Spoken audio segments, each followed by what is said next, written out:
지난 2023년 발생한 한 아동의 사망사건. 단순 사고사로 마무리되었지만 이후 시신을 부검해보니 드러나는 수많은 학대와 방임의 흔적. 누군가가 의도를 가지고 덮은 것일까요? 아니면 어떤 다른 이유가 있을까요? 한 해 아동학대로 사망하는 아동의 수 얼마나 될까요? 보건복지부의 통계를 보면 2022년 한 해 동안 50명의 아동이 학대로 인해 사망한 것으로 드러났습니다. 참 안타까운 일입니다만 한국의 통계는 다른 국가들에 비해 비교적 낮은 수치를 보이고 있는데요. 하지만 안심할 수 없습니다. 이 수치, 현실과는 괴리가 있을 가능성이 매우 높기 때문입니다. 아동학대 사망자 수를 확인할 수 있는 통계는 크게 세 가지입니다. 통계청의 사망 원인 통계, 경찰청의 범죄 통계, 그리고 보건복지부의 아동학대 주요 통계. 문제는 이 세 통계가 거의 매년 서로 다른 수치를 보여준다는 겁니다. 어떻게 이런 일이 벌어진 걸까요? 확인해보니 세 통계는 시작 전부터 달랐습니다. 먼저 통계청의 통계는 전국 행정기관에 신고된 사망신고서 및 의료기관의 사망조사 자료를 토대로 작성됩니다. 경찰청의 통계는 형법상 아동학대로 인한 사망으로 분류된 사건을 수사관이 범죄통계 시스템에 입력하는 방식으로 만들어지고요. 보건복지부는 아동학대 사망으로 접수된 신고 건수, 경찰이 집계한 아동사망 사건 수, 기타 언론에서 보도된 아동사망 사건 수 등을 총집계해 통계 자료를 발표합니다. 이렇듯 하나의 통일된 기준을 따라 계산하거나 기관 간 업무 연계를 통해 도출된 수치가 아니기 때문에 세 통계 간 불일치가 발생한 것이죠. 단순 행정 오류로 보이는 이 불일치는 사실은 더 큰 차원의 문제를 함의하고 있습니다. 통계청 사망 원인 통계는 의료기관이 입력한 원자료를 바탕으로 집계하기에 기관의 의료적 판단에 따라 크게 좌우됩니다. 그런가 하면 경찰청의 범죄 통계는 법리적 해석에 따라 그 수치가 달라질 수 있습니다. 쉽게 예시를 들면 아동이 오랫동안 방치되어 건강 상태 악화로 사망하더라도 방치와 사망 사이의 인과관계나 고의성을 입증하지 못하면 이 사건은 아동학대로 인한 사망에 포함되지 않을 수 있다는 거죠. 마지막 보건복지부 통계는 여러 데이터를 직접 긁어모으는 방식으로 집계하고 있기 때문에 데이터 공백과 휴먼 에러의 발생 가능성이 높습니다.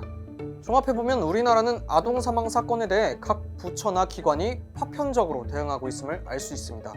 이 구조로 인해 사각지대가 발생하면서 통계 간 불일치뿐만 아니라 그 각각의 수치에도 오류를 발생시킬 수 있죠. 하지만 수치의 오류보다 더 큰 문제는 이 사각지대 때문에 아동들이 어떤 이유로 어떻게 사망하는지 현실을 정확히 파악할 수 없게 된다는 겁니다. 그렇다면 현실은 어느 정도일까요? 실제 시신을 부검하는 국립과학수사연구원에서 관련 연구를 진행한 바 있습니다. 2018년에 시행된 이 연구에서 국과수는 2016년에 사망한 아동 2,500여 명 중 340여 명에 대한 부검 자료를 재분석했습니다. 당시 통계에 따르면 총 36명의 아동이 학대로 인해 사망했다고 알려졌지만 국과수의 재분석 결과 당시 학대사 아동의 수는 최소 84명, 최대 148명일 것으로 확인되었습니다. 정부 공식 통계 수치의 2배에서 4배에 달하는 수치였습니다.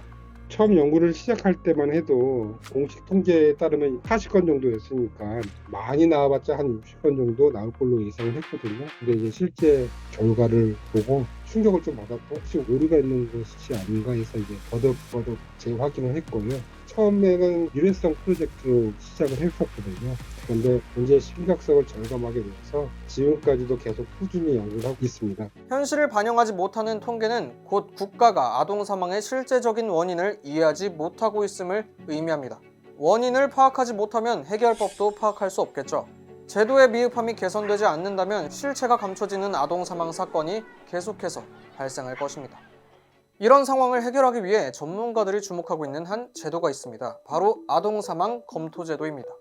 아동사망 검토제도란 수사기관, 법조인, 의료인 등 관련 전문가들의 연계, 협력을 통해 아동사망의 원인과 과정을 상세히 검토하고 분석하게 하는 제도를 말합니다.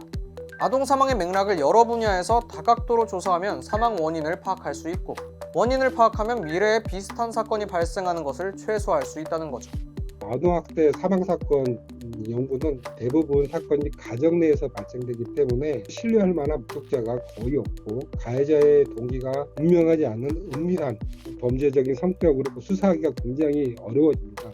외국에 그런 연구들이 굉장히 많이 있습니다. 50% 이상이 사실상 학대사일 가능성이 있다. 만약에 국가가 나와서 개입할 수 있다면 단순 질병사나 사고사로 처리되는 사망의 상당수를 예방할 수 있을 것입니다. 우리에겐 아직 생소하지만 해외의 여러 국가는 이미 아동사망 검토 제도를 시행하고 있습니다.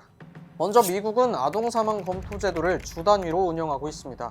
대표적인 예로 텍사스주는 아동이 사망할 경우 사전에 꾸려진 각 지역의 검토팀이 48시간 이내에 검토를 시작하도록 법률로 정해져 있습니다.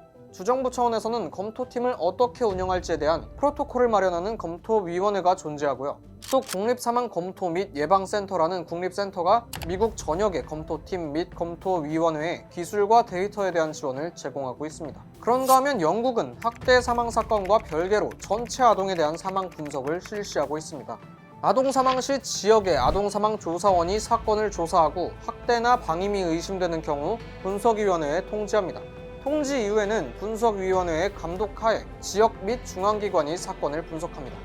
분석가의 명단은 관련 홈페이지에 공개되어 있기 때문에 보다 투명한 분석을 보장할 수 있죠.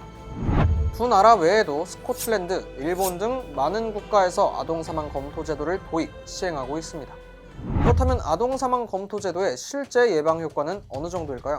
미국, 일본 등 이미 아동사망 검토 제도를 도입한 국가들은 대체로 비슷한 수준의 아동사망 예방률을 제시하고 있습니다. 2022년에 일본 자료가 발표가 됐어요. 18세 미만 아동의 사망 사례에 대한 의무 기록, 그러니까 진료받은 기록들을 이렇게 쭉 조사를 해봤더니 잠재적으로 예방할 수 있었던 사망 사례가 25%가 된다. 이 수치라고 하는 건 더 늘어날 수 있는 게요. 알기는 많이 아는데 달라지는 건 별로 없다는 얘기도 많이 하거든요. 알게 된 내용들을 개선하기 위해서 노력을 하느냐, 이거에 따라서 달라지는 거다. 하지만 아동사망 검토 제도를 지금 당장 국내에 도입하기에는 현실적으로 어렵습니다. 우리나라에는 각 분야 전문가의 연계가 이루어질 법적 근거도 시스템도 아직 없기 때문이죠. 빠른 제도 도입을 위해서는 정부와 국회의 노력이 선행되어야 합니다.